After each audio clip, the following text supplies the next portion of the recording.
Hello kids! Welcome to Easy Drawing with Mehrsa.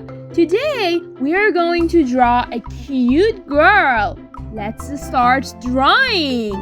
At first, I'm going to draw skirt. And then little hands.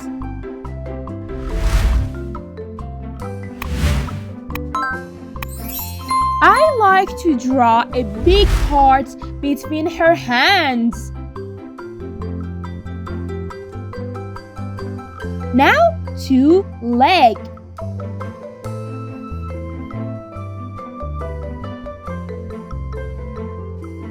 Then I like to draw straight cute hair for her. Do you like her hair? Which color do you like to have her hair?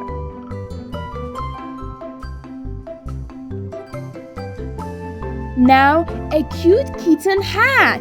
Do you like this kitten hat for her?